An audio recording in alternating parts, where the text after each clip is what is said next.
జయశంకర్ భూపాలపల్లి జిల్లా రంగయ్యపల్లికి సర్పంచ్ దగ్గు సంధ్య వెంకటేష్లు కాంగ్రెస్ పార్టీకి గుడ్ బై చెప్పారు. ఎమ్మెల్యే గంట్ర వెంకటరమణారెడ్డి జిల్లా బీఆర్ఎస్ అధ్యక్షురాలు గంట్ర జ్యోతి ఆధ్వర్యంలో బీఆర్ఎస్ చేరారు.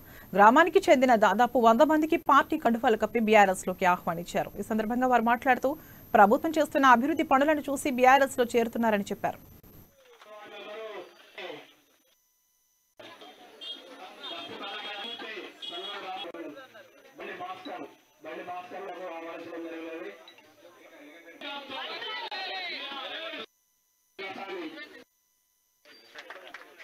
ఇవాళ ముఖ్యమంత్రి గారి నాయకత్వంలో మరి తెలంగాణ రాష్ట్రం మరి అతి స్వల్ప కాలంలో ఇవాళ మనకు ఇన్ఛార్జికి వచ్చినటువంటి రమేష్ గారికి అదే విధంగా రవీందర్ గారికి కూడా మరి ధన్యవాదాలు తెలియజేస్తూ మరి మన ముఖ్యమంత్రి గారి నాయకత్వంలో తెలంగాణ రాష్ట్రం అభివృద్ధిలో సంక్షేమంలో మరి అన్ని కుల సంఘాలు అన్ని వర్గాల ప్రజలు మరి వాళ్ళ యువకులకి మహిళలకి అన్ని రంగాలుగా ముందుకు తీసుకెళ్తున్నటువంటి సందర్భం ఇవాళ మనం చూస్తా ఉన్నాం. ఇవాళ మరి దేశంలోనే మన తెలంగాణ రాష్ట్రం ముందు వరుసలో ఉంది, దాంట్లో ఎటువంటి అనుమానం లేదు. మరి మనందరికీ తెలుసు కొత్తగా ఏర్పడినటువంటి రాష్ట్రం మరి ఇంత తొందరగా ఎట్లా పోయింది అని అంటే మనం అందరం కూడా మరి ఒకటి గుర్తుంచుకోవాలి. ముఖ్యమంత్రి గారు తెలంగాణ ఉద్యమంలో ప్రతి గ్రామంలో మరి రాష్ట్రం అంతా తిరిగినప్పుడే వారికి ఎందుకంటే మైండ్ లో ఎక్కడ ఏం చేయాలి